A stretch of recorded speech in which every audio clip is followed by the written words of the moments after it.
Cordial saludo. Mi nombre es Johanna Vélez, soy estudiante del curso de Pedagogía para la Resolución de Conflictos del grupo 132. Esta es la sustentación de la fase 4, Mujeres que hacen historias. Yo le voy a realizar una entrevista a Karen Quintero. Ella es madre cabeza de familia, también es estudiante de licenciatura en matemática y pertenece al grupo de la comunidad del barrio.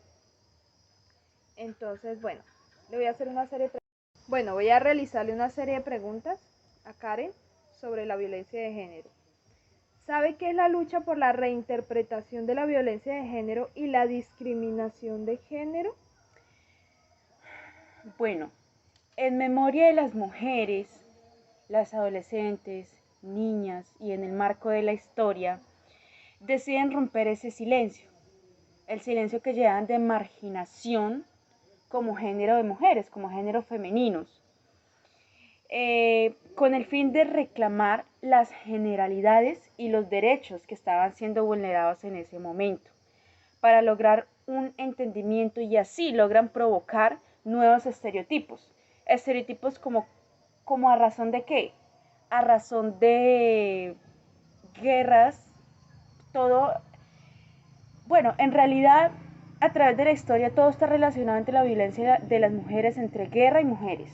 Eso ha sido lo que ha marcado la violencia de las mujeres a través de la historia. Todo va relacionado entre guerra y mujeres. La segunda razón, la historia de las mujeres abusadas, víctimas, ¿qué más? A razón de bajos dominios que tenían ellas como mujeres. Entonces, para reconstruir esta memoria, ellas deciden romper ese silencio histórico de los hechos violentos que se han presentado a través de diferentes formas y que se han presentado de maneras diferentes tanto para las mujeres como para los hombres, porque tenían una metodología de castigo diferente. Para la mujer era la marginación, era violaciones sexuales, obligadas a ser casadas, eran forzadas, o sea, eran como ese tipo de violencia contra ellas, a diferencia de los hombres. Exactamente. Bueno, ¿conoce sobre la primera ola feminista del siglo XIX? Ola feminista del siglo XIX, ellos estaban en busca de una justicia incluyente. ¿Qué querían ellos? En este siglo XIX aparecen reivindicaciones explícitas contra la violencia. Entonces, en un texto llamado La demanda en 1825, escrito por, ¿cómo se llamaba esta mujer?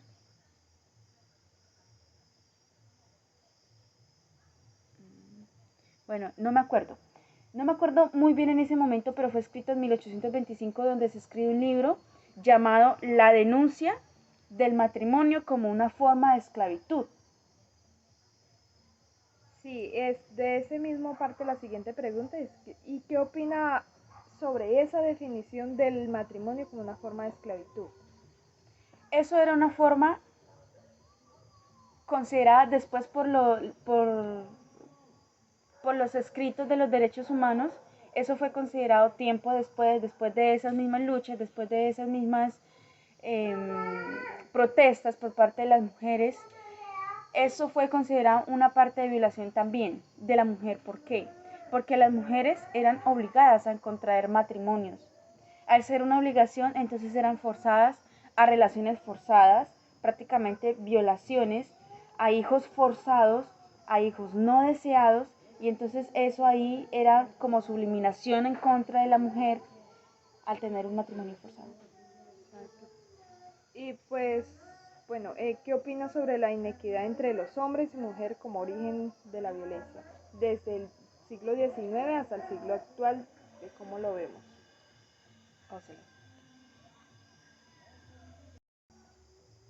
Bueno, bueno, la inequidad entre hombres y mujeres. En la mujer había un poder violento, enmarcado en poder y control, siempre privilegiando al hombre. Bueno, ellos tenían unas intenciones como lo decía anteriormente, era humillar a la mujer. Humillarla pues porque ellas eran utilizadas como un medio de castigo, para colocar, digamos que como un ejemplo, un poder encima, encima no, más bien sobre una comunidad. O sea, para generar miedo, utilizaban a la mujer como un castigo. Un ejemplo, anteriormente castigaban una violación. Una violación era un ejemplo que puedo decir de poder para generar más miedo sobre las otras mujeres. Entonces, así de esa manera las tenían de manera, sí, o sea, como Sí. subliminadas. Amenazadas. Sí, eso, amenazadas. Es la palabra. Actualmente, gracias a esa revolución, gracias a esas protestas, gracias a esas luchas intervenciones con la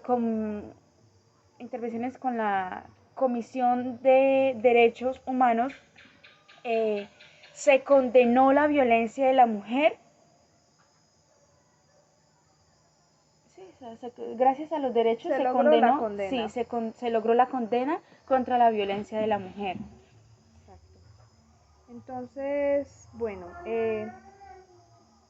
ya veo que usted conoce sobre artículos, textos y documentaciones que plasman este tipo de activismo, donde muestran este tipo de experiencias de violencia de muchas mujeres a través de la historia, que fueron violentadas por el medio del trabajo, en escuelas, iglesias y hasta en violencia conyugal. ¿Usted qué opina aparte de esto? Bueno, a partir del siglo, no, a mediados del siglo XIX y entre siglo XIX y siglo XX, hablando todavía entre inequidad entre hombres y mujeres, la conquista de estos derechos dieron lugar a muchas cosas. Por ejemplo, el derecho a la educación, el derecho a la política, el derecho al empleo, en la mujer, hablando de la mujer, el derecho a horas iguales, porque pues ellos no querían aceptar que las mujeres también fueran parte democrático de una revolución, llamémoslo así. Ellos no podían aceptar eso. Entonces, al iniciar con el proceso de las horas, entonces quieren, no, pues entonces vamos a esclavizarlas y a zamparles más horas que los hombres. Y bueno, ellos todavía no tenían esa ideología. Exacto. A través de ese mismo tiempo y esa revolución se lograron horas justas laborales para las mujeres, libertad de pensamiento, porque ellas no tenían autonomía, no tenían voz, no tenían voto, no tenían nada de eso.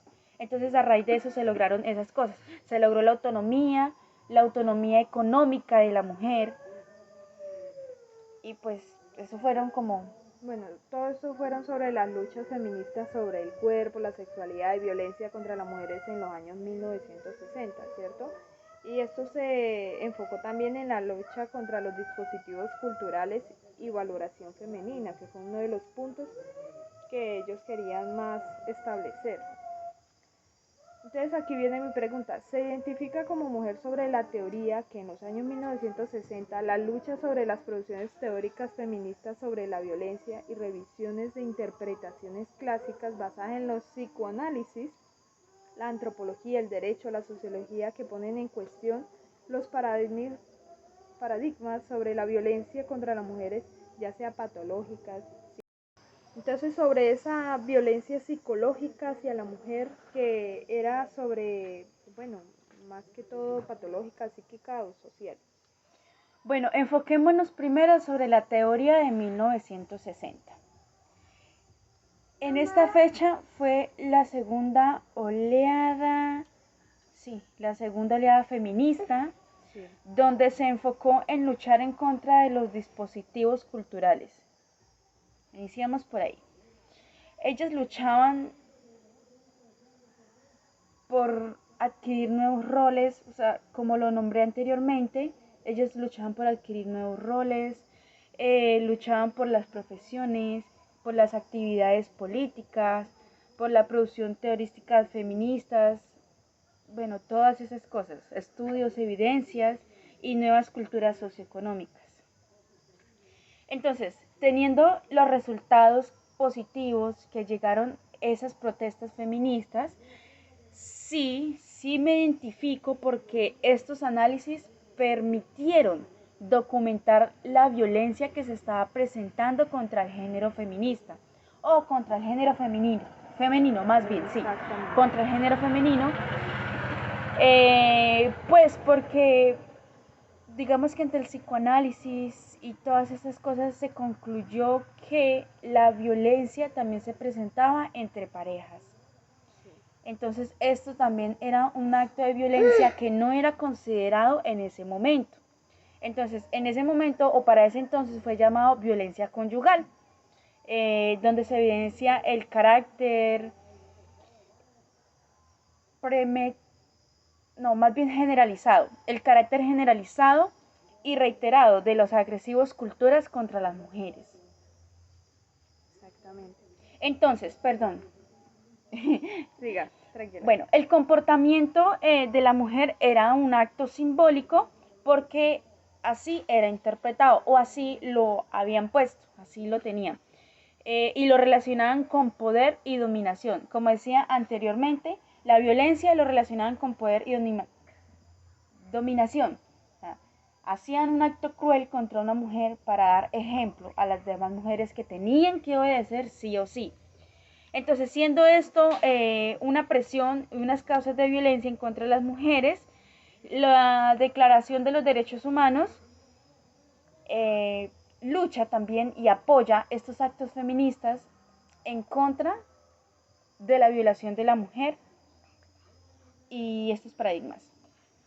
O sea, este tipo de cosas de violencia eran como amenaza a la violación que constituyen la forma más efectiva de control masculino. O sea, donde demostraba que la violencia no solo era un acto físico, sino también de carácter simbólico. En Exacto. base a esto, yo quiero preguntar, ¿usted conoce el derecho internacional de los derechos humanos y los derechos de las mujeres en específico?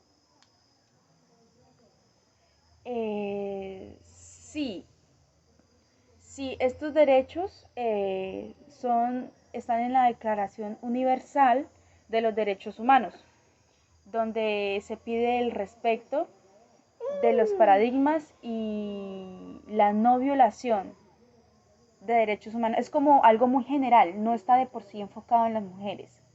Es más bien una declaración de derechos humanos general.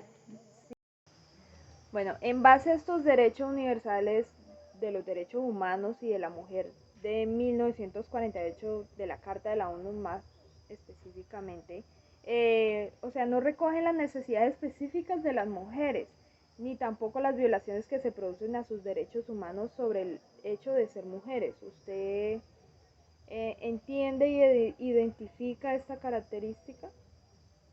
Bueno, es importante reconocer que los derechos humanos fue un proceso de contribución importante y que también fue llamado como la década de la mujer, pues por tanta actividad femenina que hubo en busca de revolución y generalidades de igualdad.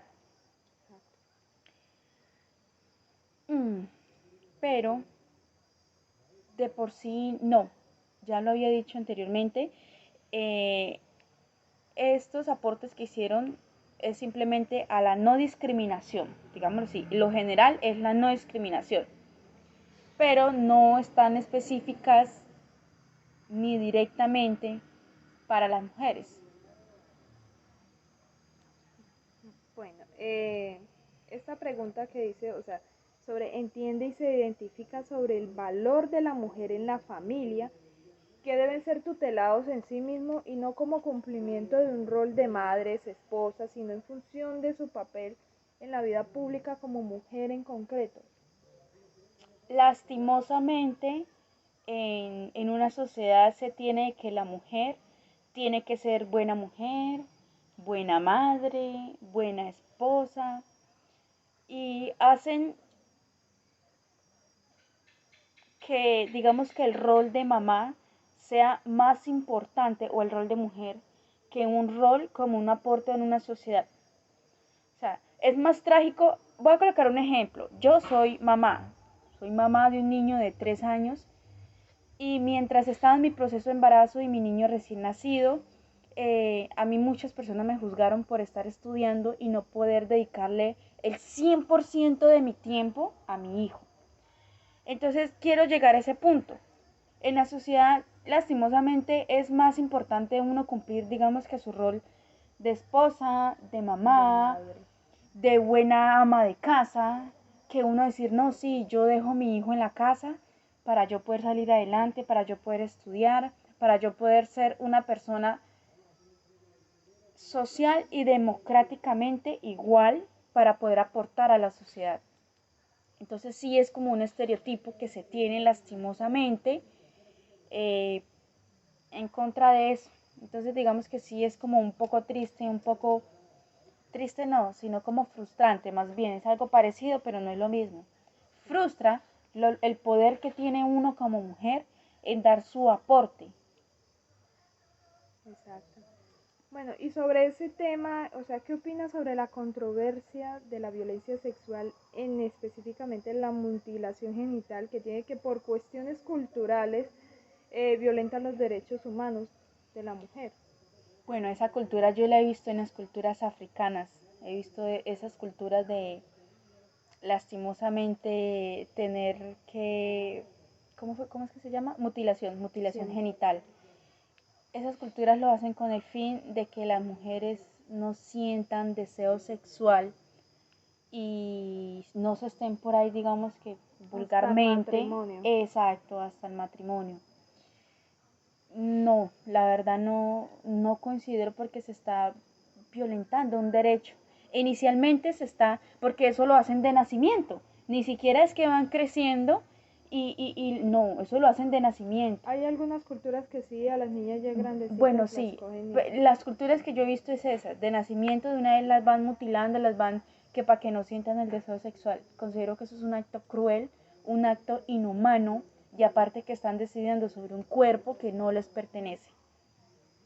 ¿Y usted cree que el Estado debe proteger y salvaguardar esos derechos humanos de la mujer implementando medidas legislativas, administrativas de otra índole que prevengan y prohíban y sancionen este tipo de cosas contra la mujer y garanticen la igualdad de condiciones entre hombre y mujer? Claro que sí, porque si eso fuera una cultura, entonces a los hombres también lo mutilaban en el momento de nacer o cuando estuvieran empezando a sentir deseo sexual. Eso es una violentación que todavía sigue de descendencia en poder hacia la mujer. Entonces sí, eso debería ser legalmente ya suspendido, o sea, eso ya ni debería existir. Exacto. Eso es un acto cruel, eso es un acto que es momento de ponerle ya, como dicen por ahí, riendas al asunto porque no es justo que una personita que aún no tiene poder, ni voz ni voto de decidir si saber si eso está bien, si saber si eso está mal y de una vez van decidiendo sobre su cuerpo de una manera tan cruel. Sí. Bueno, ya de otro tema, ¿usted cree que el Estado debe hacer disminución de los estereotipos contra la mujer y la desigualdad de acceso y participación en todos los sistemas de comunicación, especialmente en los medios de difusión? Bueno, eso quiere decir en la participación de la mujer en medios De públicos. comunicación, medios públicos, o sea, hay mucha disminución en participación de la mujer en política, en tipos así de comunicación, expresión pública. Bueno, ellos tratan, o más bien, aunque se trata de disimular mucho eso, porque sí hay periodistas, sí hay mujeres, sí hay científicas, sí las hay, gracias a la evolución que se ha tenido de la mujer, sí las hay, gracias a Dios. Pero sí aún se tiene en evidencia que las mujeres tienen menos oportunidades que los hombres. No sé, consideran que son menos inteligentes o que tal vez no van a poder con ese cargo o que es un cargo demasiado para una mujer. Considero que sí hay estereotipos que marcan, digamos, la diferencia entre el poder de la mujer y el hombre.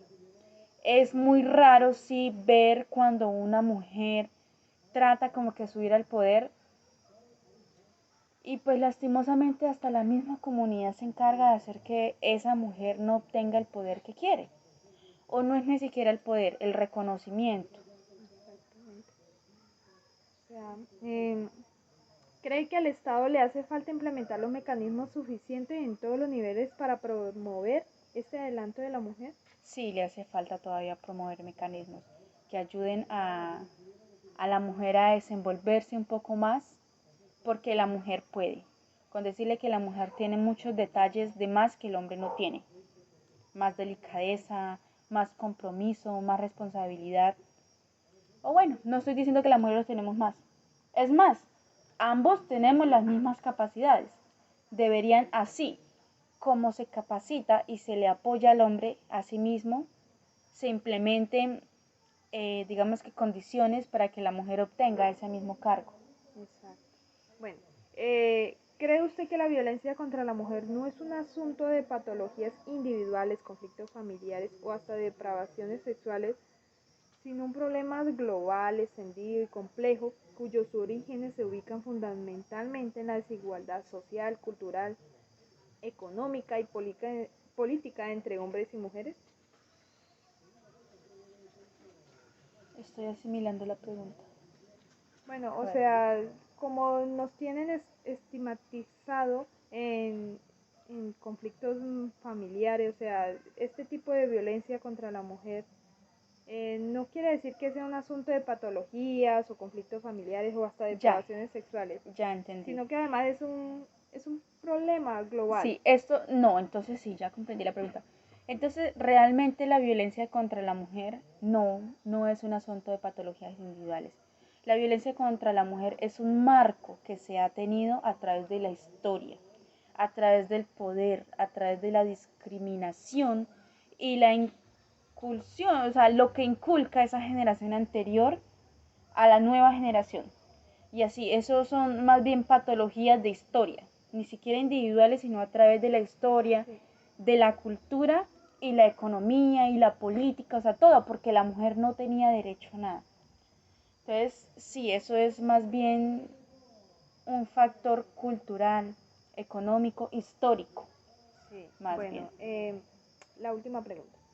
¿Usted, cree que el Estado debe implementar acciones claras y concretas para la prevención, erradicación, sanción y reparación de las víctimas como obligaciones internacionales para el cumplimiento de las normas de los derechos humanos? Esclarecimiento para la prevención de la corrupción de las víctimas para el cumplimiento de los derechos humanos. Sí. Esa última me toca leer. Entonces, Bueno, inicialmente yo creo que la ley ya tiene acciones claras y concretas. O sea, ya todo el mundo sabe que matar es un delito, violar es un delito, secuestrar es un delito, porque todo eso ya son delitos que están legalmente nombrados como, ¿cómo se llama eso? Como penales, o sea, como delitos que han de pagar, ¿cierto? okay. Realmente la norma de los derechos humanos es algo que se debe aplicar de manera autónoma. Ya, o de pronto sí, que usen leyes más drásticas. O sea, algunos aspectos que aún no se han Sí, hay definido algunos bien. aspectos que aún no son como tan, por ejemplo, que a un violador le den casa por cárcel. Entonces el violador que le gusta ser violador sigue violando porque sabe que la casa por cárcel, él va a estar en su casa. O sea, más bien ser, porque las leyes ya están, pero ser más drásticos en eso. En otros países, bueno, ahorita que me acuerdo, Colombia, en Colombia, el proceso de los derechos humanos o del voto en la mujer fue el más demorado en ser aprobado. O sea, Colombia fue el más demorado en esa revolución. O sea, Inglaterra y todos esos países latinoamericanos fueron los primeros en inculcar la penalización de la violación contra la mujer, la violación en cualquier sentido.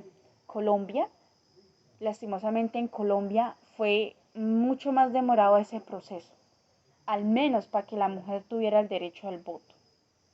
Ahora, comparando ese proceso con lo que acabo de decir,